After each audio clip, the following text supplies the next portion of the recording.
Di video kali ini kita akan belajar tentang dampak gerak rotasi dan revolusi bumi di kehidupan kita. Nah, ini ada pelajaran IPAS kelas 6 bab 5. Kita langsung saja yuk belajarnya. Anak-anak, pada umumnya benda-benda langit itu mengalami pergerakan. Nah, pergerakan benda langit ini dapat menimbulkan dampak bagi kehidupan kita di bumi. Nah, kita akan belajar tentang gerak rotasi dan revolusi. Gerak rotasi itu adalah gerakan berputar pada porosnya anak-anak. Beda dengan gerak rotasi, gerak revolusi ini adalah gerak mengelilingi benda lainnya yang memiliki gaya gravitasi lebih kuat. Yang pertama adalah gerak rotasi bumi. Nah, anak-anak, rotasi bumi adalah pergerakan bumi berputar pada porosnya. Nah, poros bumi ini adalah garis hayal yang menghubungkan kutub utara dan kutub selatan.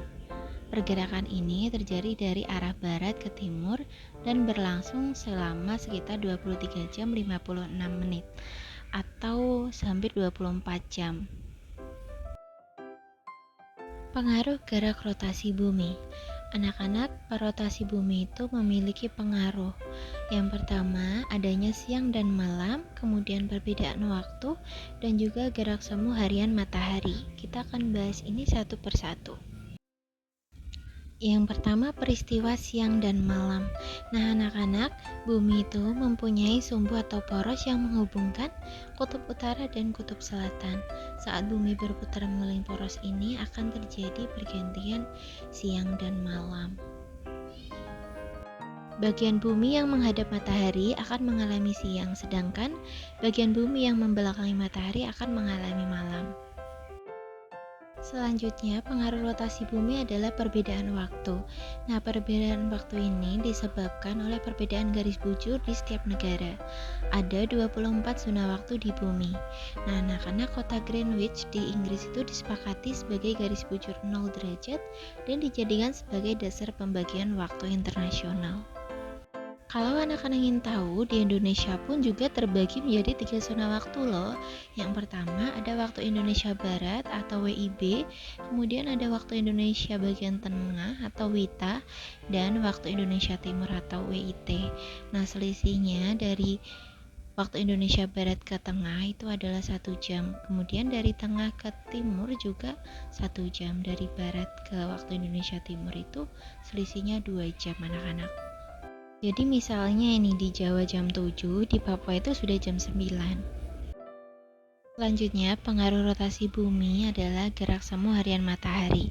Nah, anak-anak, matahari itu terbit dari arah timur dan terbenam ke arah barat. Hal ini menunjukkan seolah-olah itu matahari bergerak dari timur ke barat.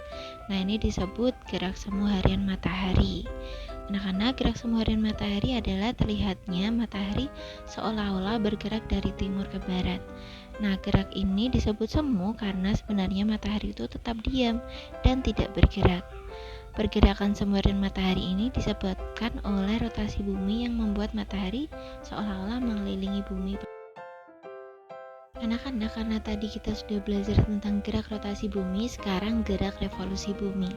Nah, seperti yang dibilang di awal, gerak revolusi bumi itu merupakan gerakan bumi mengelilingi matahari. Revolusi bumi ini dilakukan bersama-sama dengan bulan. Bumi mengelilingi matahari pada orbitnya dalam sekali tempuh selama 365 hari atau 1 tahun. Revolusi bumi ini juga memiliki pengaruh anak-anak. Yang pertama itu adanya perbedaan lama waktu siang dan malam, kemudian gerak semu tahunan matahari, pergantian musim, dan penetapan kalender Masehi atau kalender matahari. Pertama yang kita bahas adalah pengaruh revolusi bumi, yaitu perbedaan waktu siang dan malam. Nah, anak-anak bisa dilihat di gambar. Jadi negara-negara yang berada di daerah khatulistiwa seperti Indonesia itu mendapatkan sinar matahari yang sama, sehingga lama waktu siang dan malam kita itu tetap atau sama. Sedangkan negara di belahan bumi utara dan selatan itu akan mengalami perbedaan waktu yang tidak seimbang, yang dapat lebih panjang dari malam atau lebih panjang paginya. Jadi tidak menentu.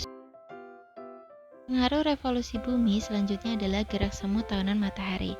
Nah, anak-anak, gerak semu tahunan matahari ini adalah pergerakan semu matahari yang seolah-olah bergerak ke arah belahan bumi utara dan belahan bumi selatan dalam periode 1 tahun. Namun, sama halnya dengan gerak semu harian, karena yang sebenarnya bergerak adalah bumi, bukan matahari. Nah, anak-anak, biasanya periodenya itu adalah 1 tahun. Kalian bisa lihat gambarnya. Nah, itu adalah gambar pergeseran matahari dari khatulistiwa. Pengaruh berikutnya adalah pergantian musim. Kalian bisa lihat gambarnya. Nah, anak-anak, bagian bumi yang berada di garis khatulistiwa itu menerima panas yang hampir sama sepanjang tahun. Oleh karena itu, daerah yang berada di khatulistiwa seperti Indonesia hanya mengalami 2 musim saja, yaitu musim hujan dan musim panas atau kemarau. Sedangkan wilayah berada di belahan bumi utara dan selatan itu akan mengalami 4 musim, yaitu musim panas, musim gugur, musim dingin, dan juga musim semi. Pengaruh selanjutnya adalah penetapan kalender matahari atau kalender Masehi ya anak-anak. Nah, anak-anak, gerak revolusi bumi ini menjadi dasar penetapan sistem kalender Masehi atau kalender matahari yang biasa kita pakai sehari-hari. Kalian bisa lihat ini adalah nama bulannya dan juga jumlah harinya. Anak-anak, karena perputaran bumi itu dalam setahun 365 /4 hari, biasanya kelebihan yang seperempat itu dikumpulkan setiap 4 tahun menjadi 1 hari, sehingga disebut tahun kabisat. Nah, biasanya ini diletakkan di bulan Februari. Jadi pada bulan Februari itu lama harinya kadang 28, kadang 29. Sekian pembelajaran kita kali ini. Semoga kalian bisa membedakan tentang rotasi dan revolusi bumi ya, dan juga pengaruhnya. Tetap semangat belajar dan sampai jumpa di video berikutnya.